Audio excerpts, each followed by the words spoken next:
Bonjour, c'est Nicolas. Je suis l'ambassadeur pour la Fête de la Science pour la région Auvergne-Rhône-Alpes. Et aujourd'hui, on est à Saint-Hilaire-du-Touvet, au-dessus de Grenoble, et on va rencontrer Jérôme Nomade. Alors salut Jérôme, toi tu es géologue, donc en quoi consiste ton métier? Eh bien, écoute, s'il y a possibilité d'aller voler, je peux t'expliquer de là-haut parce qu'on va peut-être pouvoir voir des choses intéressantes. Eh ben allez, on y va. Eh ben, allez.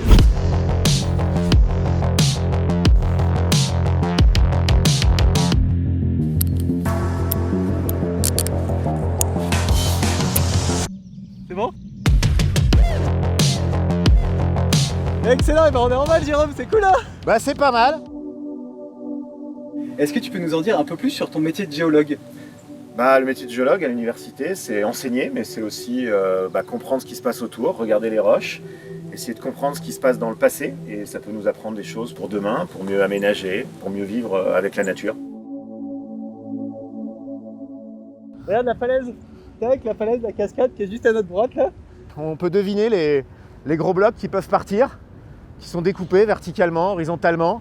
Ah oui, toutes ces failles qu'on voit là? Voilà, on appelle ça des fractures. Des fractures, d'accord. Et du coup, si on comprend la falaise, on peut arriver à voir la taille des blocs. Et à Grenoble, il y a des blocs comme ça qui tombent à Saint-Martin-le-Vinou, sur les quais de l'Isère. Donc le métier de géologue permet vraiment de comprendre en fait les relations entre l'homme et la nature et d'en savoir plus sur toutes ces thématiques. Oui, par exemple, de comprendre que Grenoble, c'est pas parce qu'elle est là depuis 2000 ans, cette ville, qu'il n'y a pas de risque d'éboulement, qu'il n'y a pas de risque de crue. Et en fait, on domine jamais réellement les éléments, surtout en montagne. Et justement, en parlant de Grenoble, toi tu organises un événement à la Fête de la Science le 7 octobre prochain.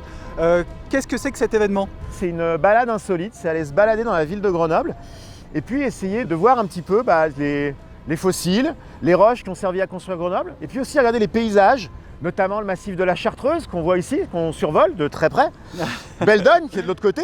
Et puis derrière nous, il doit y avoir le Vercors, et Grenoble est au milieu de ces trois montagnes. C'est une des rares grandes villes des Alpes, au milieu des montagnes, à ce point-là. Et il faut essayer de comprendre pourquoi la ville est là et quelles sont les implications sur les risques ou l'aménagement, par exemple. Est-ce que tu suscites des vocations pour devenir géologue? J'espère. Les enfants sont intéressés par les cailloux, tout bêtement, par les fossiles, par comprendre comment les choses sont construites, parce qu'ils ont tous fait des châteaux de sable. Et souvent, les petits, on arrive bien à les passionner. Merci beaucoup en tout cas Jérôme. On se retrouve pour ton événement le 7 octobre à Grenoble, qui est parmi les plus de 700 événements qui sont organisés pour la Fête de la Science dans toute la région Auvergne-Rhône-Alpes. Et les 60 événements tout en numérique, donc uniquement sur internet, donc sur la thématique de la relation homme-nature. Bonne Fête de la Science à tous. Yes, excellent. Et nous on va faire 2-3 wings maintenant pour finir le vol. C'est parti. C'est excellent, c'est excellent. C'est énorme, hein, t'as vu? C'est hyper naturel. Ah ouais. T'as vu comme c'est cool.